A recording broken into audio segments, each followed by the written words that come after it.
نگاہ بلند، سخن دل نواز، جاں پر سوز، یہی ہے رخت سفر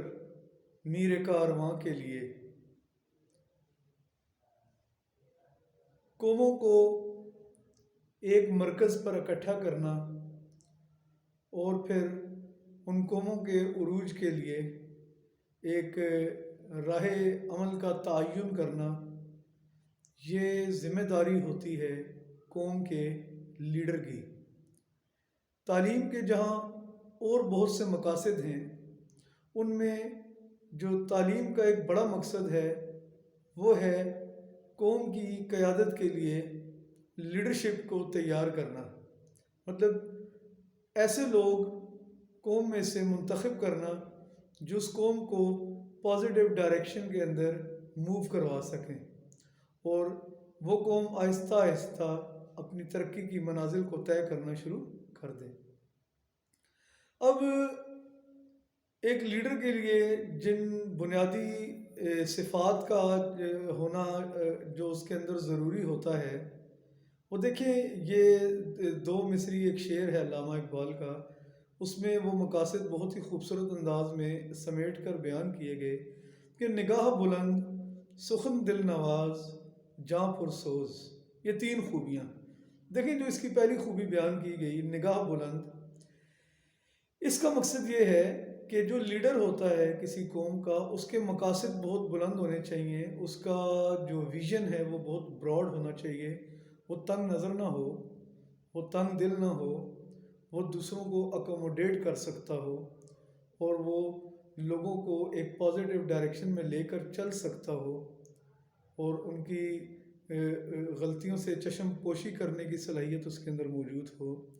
اور ان کی جو اچھی صفات ہیں اس کے اوپر ان کو انکریج کرنے کی خصوصیات اس کے اندر موجود ہوں۔ اس کو کہتے ہیں بلند نگاہی، نگاہ بلند۔ ایک لیڈر کا بلند نگاہ ہونا بہت ضروری ہے، اس کے بغیر ایک لیڈر جو ہے وہ ٹرو لیڈر نہیں ہو سکتا۔ وہ ایک سیاسی مقاصد کے لیے ایک شخصیت تو اپنی تعمیر کر سکتا ہے، لیکن قوموں کی رہنمائی کرنا ایسے شخص کے بس کی بات نہیں ہے جس کی نگاہ بلند نہ ہو۔ نگاہ بلند۔ دوسری چیز سخن دل نواز۔ دیکھیں، سخن دل نواز سے مراد جو یہاں پر لی گئی ہے وہ یہ ہے کہ ہمارے کلام کے اندر، ہماری گفتگو کے اندر کتنی شیرینی موجود ہے کہ جو دوسروں کے دل کو موہ لے، کہ زبان سے نکلے ہوئے الفاظ جو ہوتے ہیں یہی لوگوں کے دلوں کو جیت بھی لیتے ہیں اور اسی سے لوگوں کے دلوں کو توڑا بھی جا سکتا ہے۔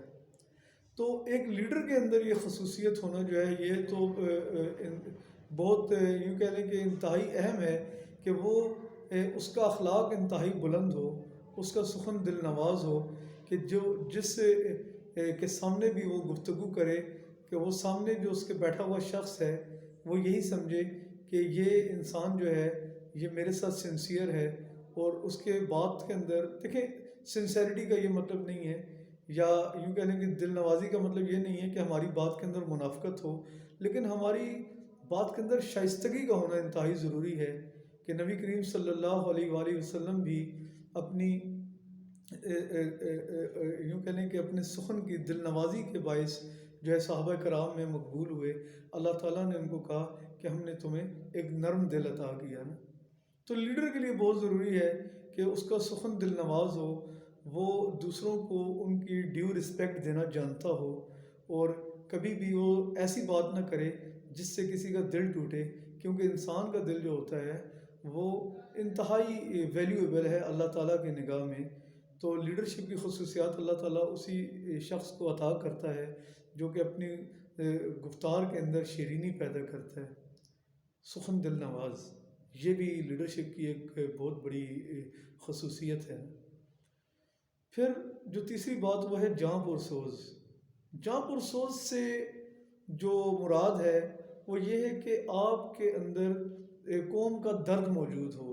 جس شخص کے اندر قوم کا درد موجود نہیں ہے، he can never become a true leader, he can never become a great leader۔ تو جو قوم کے ساتھ اپنے مفادات کے لیے وابستہ ہو وہ ایک سچا لیڈر کبھی نہیں ہو سکتا۔ ایک سچا لیڈر وہ ہوتا ہے جو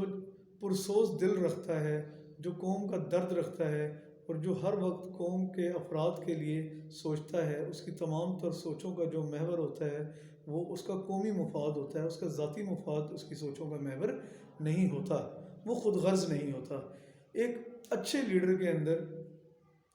یہ تین خصوصیات جس وقت پیدا ہو جاتی ہیں تو پھر یہ اس کا رخت سفر بن جاتی ہیں نا۔ یہی ہے رخت سفر، یہی ہے رخت سفر میر کارواں کے لیے، کہ جب میر کارواں اپنے سفر پر روانہ ہوتا ہے، اپنے قافلے کو لے کر چلتا ہے، تو پھر اس کے لیے کوئی رکاوٹ نہیں رہ جاتی۔ پھر سب لوگ، اس کی قوم جو ہے وہ اس کے لیے سپورٹیو ہوتی ہے، وہ ان کے لیے سپورٹیو ہوتا ہے، وہ مل کر آگے بڑھنے کا اپنے اندر جو ہے وہ جذبہ پیدا کر لیتے ہیں نا۔ کوئی کارواں سے ٹوٹا، کوئی بدگماں حرم سے، کہ امیر کارواں میں نہیں خوئے دل نوازی۔ دیکھیں یہاں پر ایک مختلف انداز میں اسی کا ایک نیگیٹو اسپیکٹ بیان کیا گیا کہ قومیں کیوں بکھر جاتی ہیں، قوموں کا شیرازہ کیوں بکھر جاتا ہے، کوئی کارواں سے ٹوٹ جاتا ہے، کوئی حرم سے بدگماں ہو جاتا ہے۔ اس کی وجہ کیا ہے کہ جو امیر کارواں ہیں اس کے اندر خوئے دل نوازی نہیں ہوتی، اس کے اندر دل نوازی کی صفت موجود نہیں ہوتی۔ جب لیڈرز اپنے اندر یہ خصوصیات پیدا کر لیتے ہیں تو قومیں جو ہوتی ہیں وہ مجتمع ہو جاتی ہیں، اور پھر وہ ایک بند مٹھی کی طرح پاورفل بنتی ہیں، اور پھر وہ دنیا کے اندر بڑی بڑی تبدیلیاں لے کر آتی ہیں۔ تو this is the true essence of leadership, کہ ایک لیڈر کے اندر یہ تین خوبیاں جب تک نہیں ہوں گی اس کو وہ لیڈر کہلوانے کا حقدار نہیں ہے۔ تو اس ڈسکشن کا جو لب لباب یہ ہے کہ اگر ہم اپنی قوم کو ترقی دینا چاہتے ہیں تو ہمارا نظام تعلیم ایسی بنیادوں پر استوار ہونا چاہیے کہ ہم اپنے بچوں کے اندر جو کہ ہماری مستقبل کی جنریشنز کے لیڈرز ہوں گے، ہم ان کے اندر ایسی خصوصیات پروان چڑھائیں کہ وہ واقعی قوم کو لیڈ کر سکیں۔ کیونکہ جب انسان اپنی تعلیم مکمل کر کے اپنے پریکٹیکل فیلڈ کے اندر جس وقت وہ آتا ہے تو اگر وہ ان خصوصیات کو لے کر اس کی شخصیت کی تعمیر ہوئی ہوگی تو پھر یقیناً وہ قوم کے لیے ایک فائدہ مند اور سود مند قسم کی شخصیت ثابت ہوگا۔ اگر ان چیزوں کے اندر اس کے کمی ہے تو وہ قوم کے لیے ایک بوجھ ہوگا۔ قوم کے لیے جو اچھے افراد کی تعمیر ہے، ان کی جو کردار سازی ہے، جو ان کے کردار کی تعمیر ہے، وہ گراس روٹ لیول سے ہونی چاہیے، اور اس کے ذمہ داران جو ہیں وہ اسکول کے اساتذہ ہیں۔ اساتذہ نے بچوں کو پازیٹیو ڈائریکشن دینی ہے، اور اس ڈائریکشن کے تحت ان کی کردار سازی کرنی ہے کہ ہم اپنے نظام تعلیم میں سے ایسی تمام چیزوں کا اخراج کر دیں جو کہ بچوں کی شخصیت کو ڈیمیج کرنے والی ہوتی ہیں۔ تو ہم نے بچوں کی شخصیت کی تعمیر کرنی ہے، ان کو ڈیمیج نہیں کرنا، کیونکہ استاد کا جو کلیدی کردار ہے قوموں کی تعمیر کے اندر وہ بہت خوبصورت انداز میں بیان کیا گیا ہے کہ مقصد ہو اگر تربیت لال بدخشاں، بے سود ہے بھٹکے ہوئے خورشید کا پرتو، دنیا ہے روایات کے پھندوں میں گرفتار، کیا مدرسہ والوں کی تگ و دو، کر سکتے تھے جو اپنے زمانے کی امامت، وہ کہنہ دماغ اپنے زمانے کے ہیں پیرو۔ یہ اشعار بالخصوص معزز اساتذہ کرام ہی کے لیے لکھے گئے ہیں کہ اساتذہ کرام اپنی ذمہ داری کو سمجھیں اور وہ ایسی نسل کو پروان چڑھائیں جو واقعی اس قوم کو دنیا کی ترقی یافتہ اقوام کی دوڑ میں شامل کروا سکیں۔ نہیں تو اگر یہ پازیٹیو رول اپنے بہترین انداز میں ادا نہ کیا گیا تو پھر